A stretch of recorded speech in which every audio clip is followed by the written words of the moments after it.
Hi, I'm Jack Baruzzini, and you're listening to The Secrets of Stargate, where we talk about the hidden meanings and deeper layers found in the Stargate movies, TV series, and more. And joining me today are Father Cory Sticha. Hi, Father. Howdy, Jack. And Lisa Jones. Hi, Lisa. Hey, Jack. And Victor Lambs. Hey, Victor. Hi, Jack. And today we are discussing the season finale of Season 4, Exodus.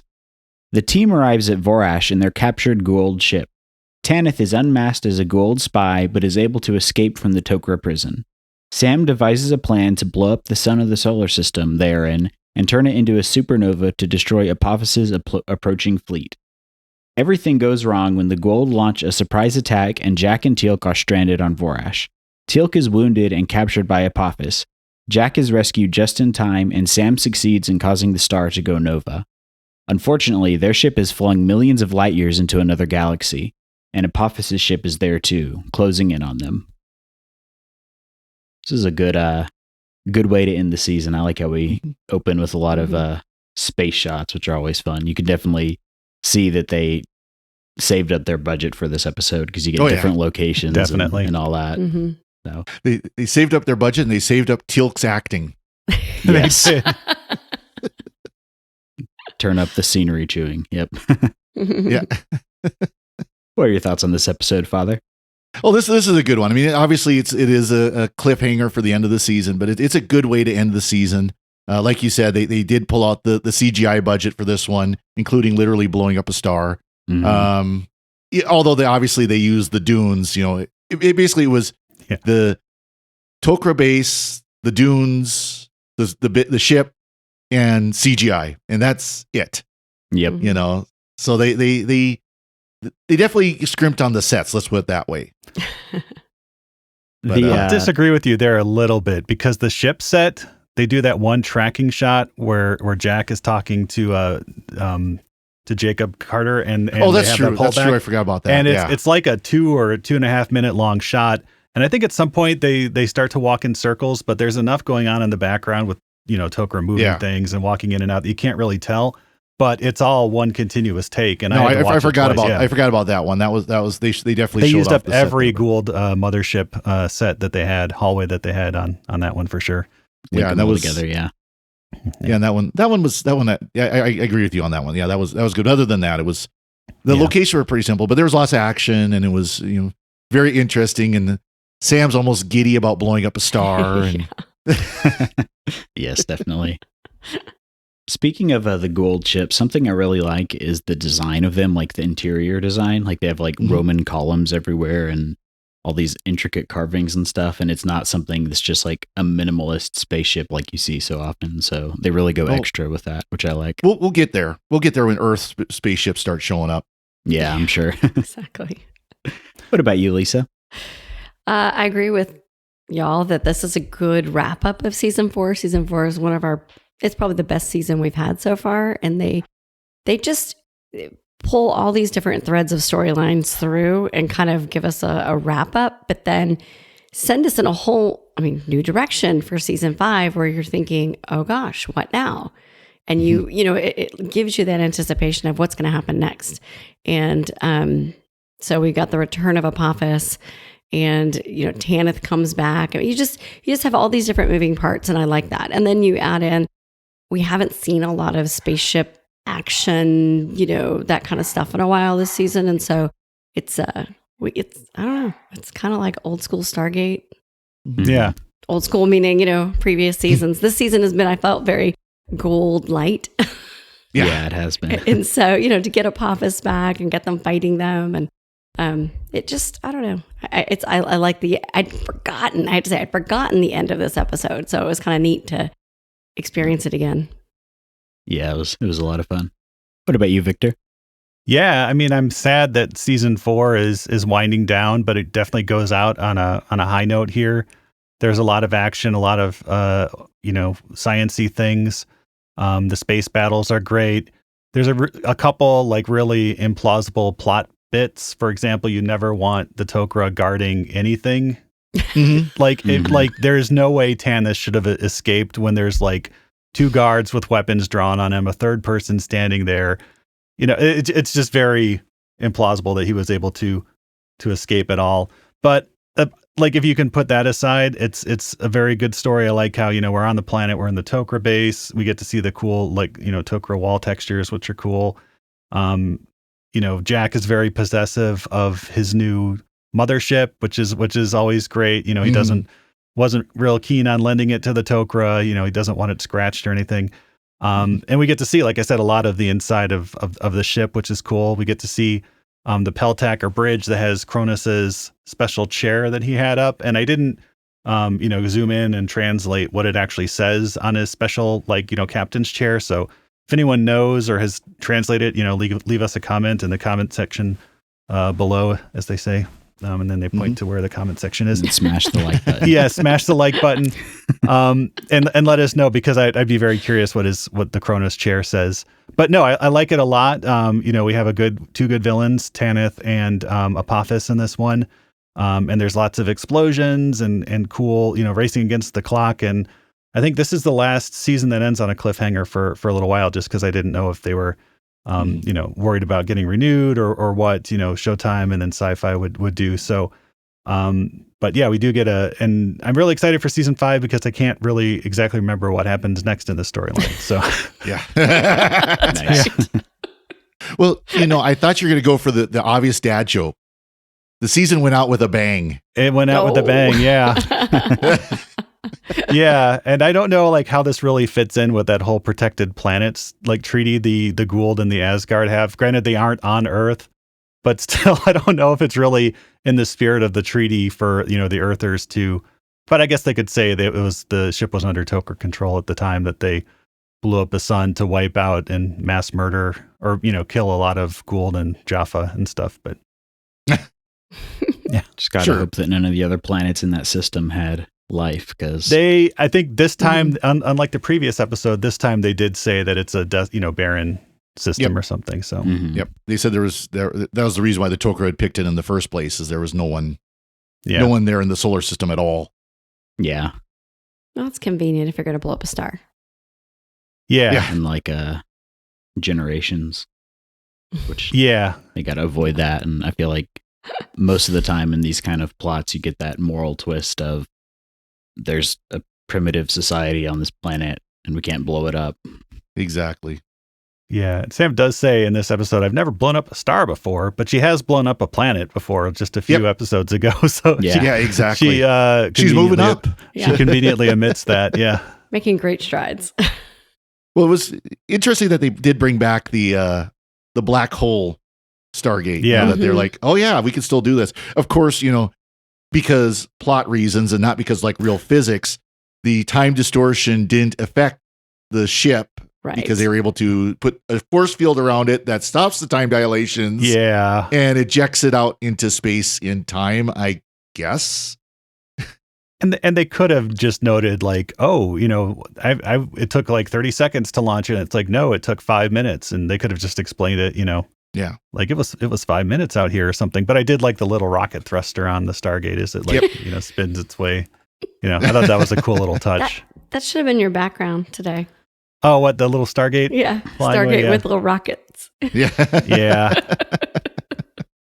Like some sort of Chinese kite or something. I was just feeling nostalgic for the Vancouver sand dunes here. Yeah. Yep. Behind me. Nice. I like how Jack still can't figure out where the rings are. Oh, that's right. Yeah. I feel like that's an everyman problem. We would all be out there going, where is it? It's here. It's here. And that's the argument you get into with your team. And no one wants to agree, but he got it right. So yeah, he lucked out when he says to the two Tok'ra guards, he's like, how do you know where to stand? And at first you don't know, I didn't get that he was talking about the ring transporter. I thought he was just, because the Tok'ra always go and stand someplace. Yeah. It's who told, how do you know where to stand? But then the rings come up and you're like, oh yeah, that is a good concern, because if you're not standing on an actual transporter, and then when he has to get emergency ringed out, Jacob is like, if you're off by even a little bit, your arm will stay there. And he doesn't say that, but Yeah. Get sliced in half. Yeah. Mm-hmm. I feel like the interior design of the Tok'ra base, it looked pretty much just like the Fortress of Solitude. It was all those Similar. like hexagonal, like half pillars that were cut off. But that's given the way it's constructed. They have those crystals that like eat through solid rock and basically create like those crystal tunnels and stuff. And Yeah, I think they pretty did cool. a much better job with the Tok'ra tunnels than they did at the end of whatever season 2 or whenever it was.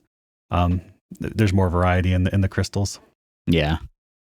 Speaking of crystals, we get to finally see the control Yay! crystals that we will see. Yeah. So this is how all the crystals look now. Where Sam was pulling those crystals all the way through Atlantis, this is what the crystals look like. Mm-hmm. The control crystals look like. So And they get really good at different colors and doing different things with them. and figuring them out and everything. So, but this is the first time because previously when we saw the control crystals, they were just basically little glass plates, rounded end glass plates. But now they're the actual colored crystals of different sizes and shapes and everything. So they look like rock candy. I wanted to like reach That's into the probably what they screen are. and lick them. Yeah. Yeah, definitely. They made me kind of think of those old popsicles you could get. They were in like plastic tubes, and when you ate them, they would like cut the sides of your mouth. Oh man. Oh yeah. Yeah. Seems Yeah. Those. dangerous. Oh yeah. Ouch. Yeah. The plastic. Yeah. I know, And I then the got ring these pops scars. too. Yeah. Yeah. Yeah. It totally did give you Joker scars. Yeah. Wow. How do you guys eat those things? I mean, geez. Well, because you're trying to get like the last little bit of juice out, and then Yeah. they were just like the right size for a little kid's mouth. That like the That's sharp true. edge of the That's plastic would plastic, go. yeah. Yeah. And You I did that may or may Glasgow not smile. got those a couple of times last summer because Yeah. they're still good. Oh, Yeah. yeah. The little freezy pops are still good.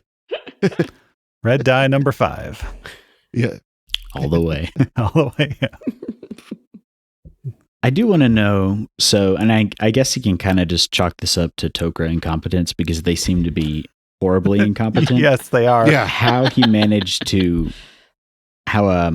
Tanith managed to be getting all his messages out and doing all this stuff and basically run rings around them because he got the better of them in this whole exchange. Like he had his ship waiting offsite for them cloaked. He like it's almost baffling how bad the Tok'ra did in this.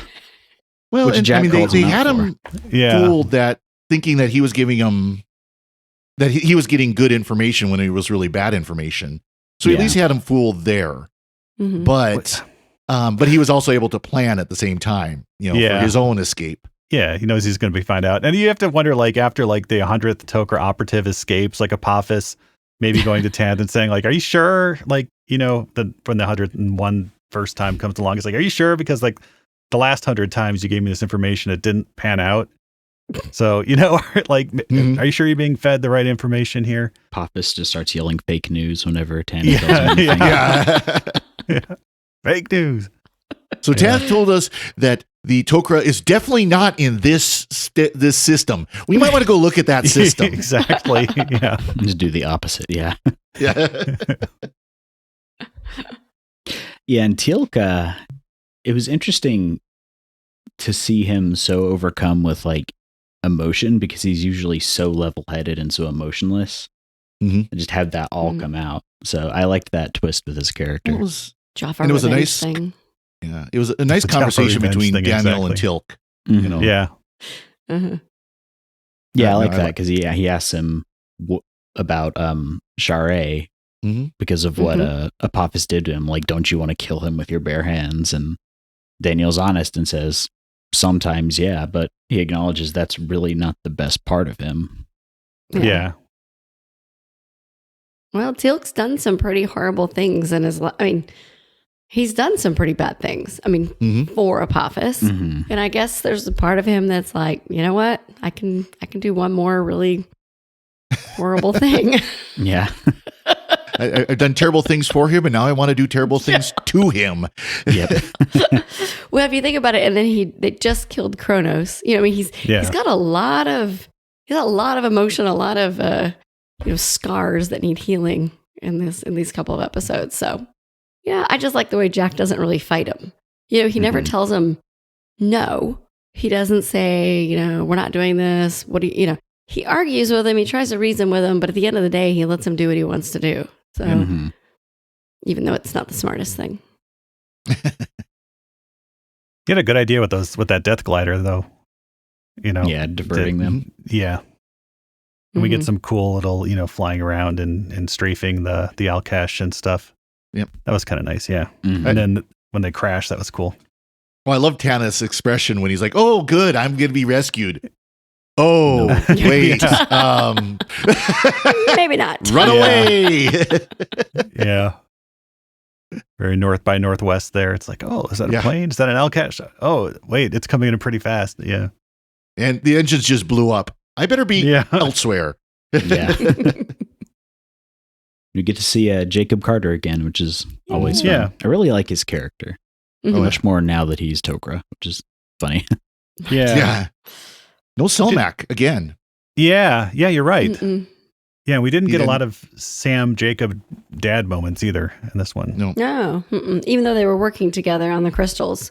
Yeah. I did think it was funny that, again, Jacob's warning Jack, about using the mothership and don't let the engineers in here. It's not a good idea. And, Mhm. again, and he looks at me, he says something about Tok'ra, and he's like, this is me, not Selmac. Mhm. I'm like, yeah, but you always were kind of like that. Yeah. I mean, he was arrogant before he became Tok'ra. So, Mm-hmm. Yeah. Well, and I wonder if the tables were turned and he was still just human. He wasn't, the Tok'ra. If he would be the one wanting to crawl over that ship and test everything out, probably. Yeah. Mhm. Definitely. yeah. Yeah, and I'm almost surprised that the Tok'ra don't have anything like that. Like, you'd think in 2,000 years they'd be able to get their hands on one ship. Oh, they don't work that way. Yeah. Exactly. Fair enough. Maybe an excuse for that. They're the terror that flaps in the night. I mean, they've got cargo ships and stuff like that they get, Mhm. but they don't ever get the motherships. Yeah. And Jack confronts them about that. He talks about how they've killed like 4. Yeah, I of do the like Goa'uld Teal'c. now. Yeah, I do like Teal'c listing them off. Mhm. It's Sokar, Seth, Hathor, Harrower, which we'll give him that one, and Cronus.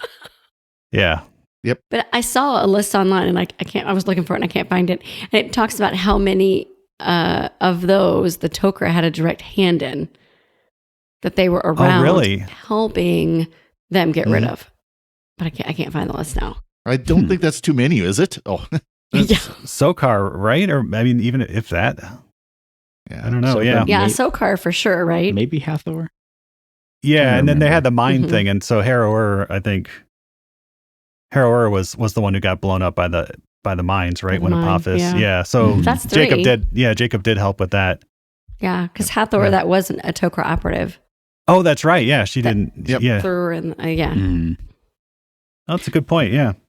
And so they So. want to defeat the Goa'uld, but they don't want to be too violent about it, I guess, which seems counterintuitive. Yeah. And then Well, they say it creates chaos if you just start killing them off. They'd rather just keep them busy yeah. fighting Well, I each think other. they want the final victory. They want Mhm. Oh yeah. where they basically they want the Goa'uld to fight each other and destroy each other, and then they take out whoever the final bad guy is. Mhm.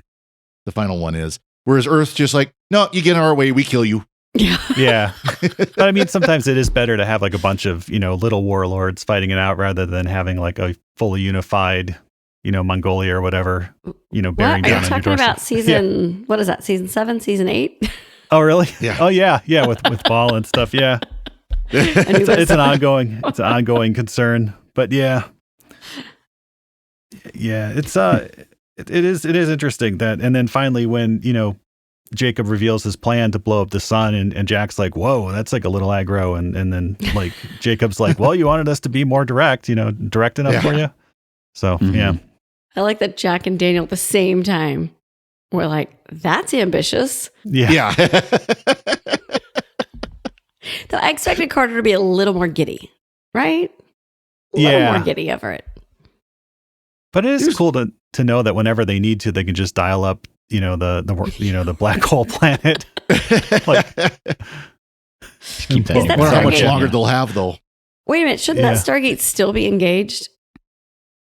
oh, because it gets the power from the black hole. I mean, maybe the force of the supernova finally is what was needed to destroy it. Maybe. Yeah. Yeah. Maybe. They're not think that's- indestructible. They're just they're nigh invulnerable. Very hard to destroy. Yeah. Okay. Yeah.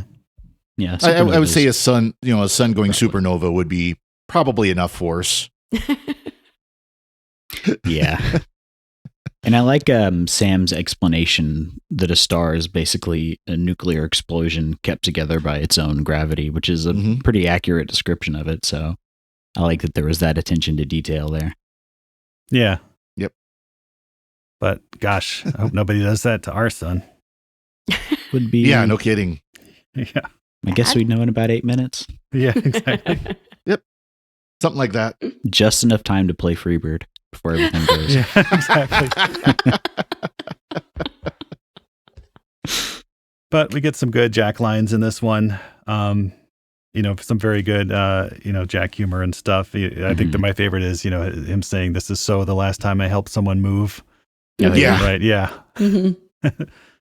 It's funny, the first half of the episode, he was acting like the third wheel, or he was just Yeah. I was about to kind say of that. there and, okay, now what do I do?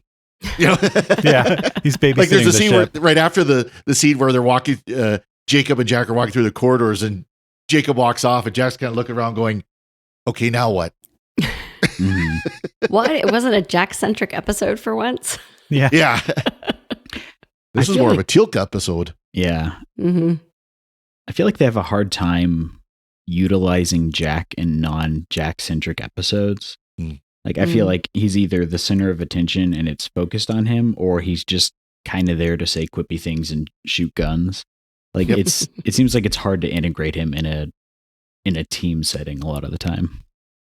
Yeah. He doesn't have like the special skill, like he's not going to fight hand to hand against all the Jaffa, and he's not going to solve the science problem, and he's not going to translate, barring any sort of ancient brain uploads or anything.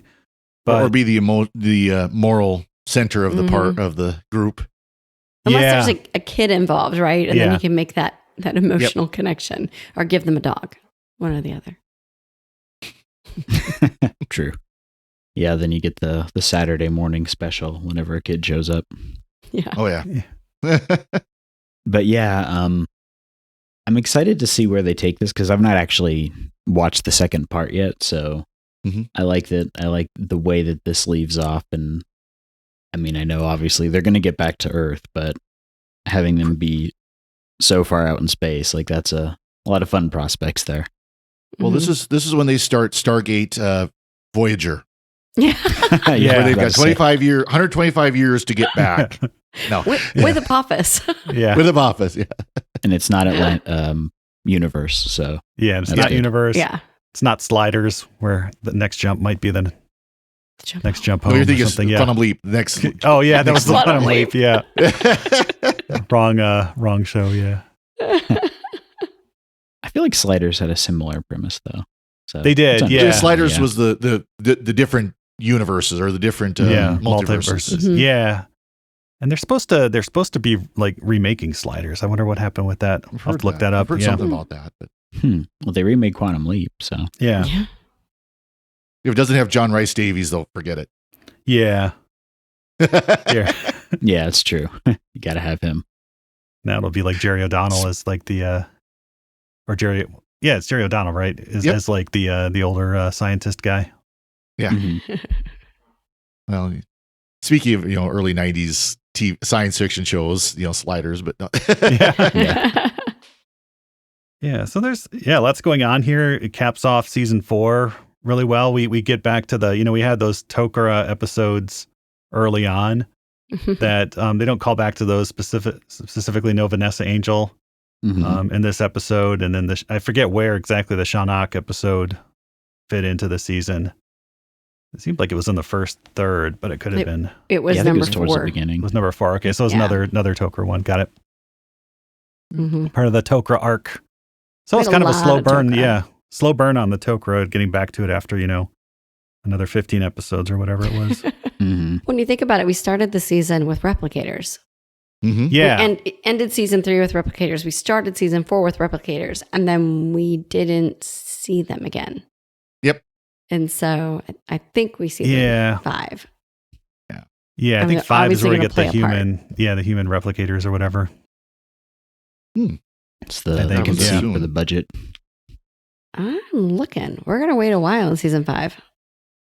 Yeah. Yeah. And this wasn't a lot of Gould in this season either, aside from the ones that they killed, quite a few of them. Harrower and Cronus. Yeah, and Apophis shows up a couple times. Yeah. But it wasn't as heavy as the previous seasons where it was all fighting all the Gould all the time. Yes, this was definitely more going out and adventuring on different planets with a lot of one-offs. So, which is fun. It's nice to have those sprinkled in. Yeah. And they had so much humor, and then the way they just brought the team together and told their stories this season, which I think is one of the reasons it stood out. Yeah. Because, I mean, guess if you're listening, you can tell us season 4 is usually most people's favorite season. Yeah. Yeah, they brought in Malazi and Mully, for this, starting with this season, I think. And, they a lot of really solid episodes right off the bat. Robert C. Cooper had some really good ones. Peter DeLuise wrote a couple in there too. Not a lot of ones written by Brad Wright, but we did get, I think, 2010. And then there was another one earlier on and stuff. So yeah, so there's really solid writing this season. The cast has kind of found their groove. The production crew and stuff, knows how to make a Stargate episode now in their sleep. And just kind of well, we don't get this the kind of sleepwalking episodes till much later, but but yeah, and it's still still a lot going on and stuff. So it's a lot of ground still left to cover, and a lot of exciting adventures await. Well, and it is interesting talking about for season 5. Season 5 was the last of the first contract was with the Showtime. Oh, that's right. And so because it was a five season contract. Well, of course, that's expiring at the end of the 5th season. So yeah, you mentioned that this was the last cliffhanger we have for a while, because they didn't know if there was going to be a season 6. They didn't know if Showtime would renew or if they would move somewhere else. And of course, they ended up moving to the Sci-Fi, then properly spelled Sci-Fi, not SYFY channel. Yeah, and to their credit, they didn't do in later seasons what Supernatural would do, which they would say, okay, this is our final, this is the series finale, and then at the last minute they get renewed. So they'd they'd rewrite the very ending of their series finale to be a cliffhanger, and it was totally like forced in. You could see where it was like everybody says their goodbyes, and then all of a sudden, the characters pop back up in the last 5 minutes is like this big twist, and you're like, that's not how it was supposed to end. You're just doing this because you got renewed, Which is the exact opposite of classic Doctor Who, where they thought they were going to have a season, was it 27 or whatever? Oh, yeah. And they had to put a little, voiceover at the end as they're walking away because they realized they'd been canceled. Yeah. Put on hiatus, me, for, was it 89 to 2005? Yeah. A little bit of a hiatus. Let's go, Ace. We're going to have many more adventures ahead of us. Doctor Who would not have many more adventures ahead of him. Yeah. Well, I'm looking at the episode list for season 5, and even though I just said season 4 is considered one of the best seasons, season 5 is nothing to really sneeze good. At. I know, I'm looking through it. I'm really excited about at least half of these. So, good. This is the heyday of Stargate, right here in the middle. Yeah, it's definitely in its groove, and I feel like they spent a lot of time doing character development in season 4. And so you got a lot more character-centric episodes, which is nice. Yeah, we get the Russian SG team, we get the follow-up to 2010, we get Orlin, we get my favorite Wormhole Extreme. I don't care what anybody says, it's the best episode. It's the best. I was going to say, you get Unas again. We get the Unas again. Yeah. You get Haley's back together, yeah. Lieutenant Haley. Yeah, and you get a bunch of new Goulds. So there you go. Yeah, and then some really good Planet of the Week episodes like The Fifth Man and stuff, which is a solid episode. I like Red Sky. Red Sky. Yeah. Ascension. Yep, Ascension with Orlin and Carter gets a boyfriend. Carter gets her credit card run up. That's all we'll say about that for now. Is he another dry piece of toast like the other guys? Oh, it's pretty creepy. Yeah, but he has a reason for being a dry piece of toast. True. Yeah. Fair enough. Did y'all have any other thoughts on this episode? I was going to say, Sam got pretty proficient with the Tok'ra iPads. Oh, yeah. Oh, yeah. Was that the beginning of the season where she's like, how does this work? Yeah. It was, yeah. It's like giving a toddler an iPad. They figure it out in about 5 minutes. That's exactly. I liked Teal'c's fatalism in this episode. It obviously he's very focused on killing Tanith, but I love that when they jump in the Death Glider to attack the Alcash, and Teal'c says something like, "It is unlikely we'll survive," or something, or like, "He's going to shoot us down instantly." And Jack goes like, "Hey, nice pre-flight there." Yeah. It's like, but we have better maneuverability. Yeah. It's like, yeah, we're outgunned. We're outclassed. Yeah. Nice pre-flight there. Yeah. Yeah. That was, there were a lot of good like one-liners. Yeah. Mm-hmm. I think this was an episode we saw the first time we saw that class of Gould spaceship. The bomber? Oh, the bomber? Yeah. It looks a lot like the cargo ship, but you're right. It is bigger. And yeah, the Alcash light, medium range bomber. We see a lot of those going forward. Yeah, I do find it interesting that definitely early on, the Gould were very much like ancient Egyptian aesthetic was their whole thing. And I feel like they've really moved away from that. Mm-hmm. But you still get the big pyramid in the middle of the ships, which I like. Oh, yeah. Yeah. Well, of course, Kronos goes with the big marble seat in the middle with Latin or Greek, probably Greek or something like that, and written on it. Yeah. Again, if you know what it says on the chair, leave us a comment down below. Yeah. Yeah. Which Jack calls shotgun in, which I like. Yeah. And for our non-US listeners, shotgun refers to the ancient Wild West stagecoach, which would have two people seated atop, a driver and someone else riding shotgun. And so now it is common that if you want to ride in the front seat, you will yell shotgun when you and your brothers approach the car so that they are unable to claim the front seat. And Jack calls shotgun and claims the captain's chair there. Yes. Yeah. Yeah. Well, and as y'all said, we wrapped up with a good Teal'c focus, and the first 2 episodes of season 5, again, are very Teal'c-centric. So. Yeah, we do have a lot of Teal'c episodes. Well, maybe not a lot, but we do have some solid Jaffa episodes in this. So Christopher Judge is going to get to show off a little bit. Yep. He needs to go to therapy. Teal'c does. Yeah. After going through all this. Yeah, no kidding. Imagine how those sessions will go. It's a Jaffa revenge thing. That's right. Yeah. Yeah. Well, that's not your affirmation, though. You can't just keep saying that over and over. Hey, speak your truth, man. Yeah, speak your truth. Awesome. But before we go, we'd like to take a moment to thank our patrons who make it possible for us to create the Secrets of Stargate, including Jeremiah N., Irnuez R., Paul O., David M., and Michael V. Their generous donations at sqpn.com/give make it possible for us to continue the Secrets of Stargate and all the shows at StarQuest. You can join them by visiting sqpn.com/give. Be sure to follow the show on Apple Podcasts, Google Play, Stitcher, TuneIn, Spotify, iHeartRadio, or on the SQPN YouTube channel. To find previous episodes of Secrets of Stargate and to send feedback, please visit sqpn.com/Stargate. And you can email us at stargate@sqpn.com or follow StarQuest on social media at facebook.com/StarQuestMedia or on Twitter at SQPN. And be sure to join us at our Discord at sqpn.com/Discord. And we'll be back next time when we'll be discussing the premiere of Season 5, Enemies. Until then, Father Cory, thank you for joining me and sharing the Secrets of Stargate. Well, thank you, Jack. And Lisa Jones, thank you as well. Thanks, Jack.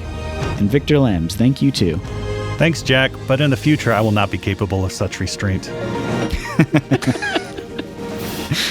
Nice. Once again, I'm Jack Baruzzini. Thank you for listening to The Secrets of Stargate on StarQuest. Anyway, I'm sorry, but that just happens to be how I feel about it. What do you think?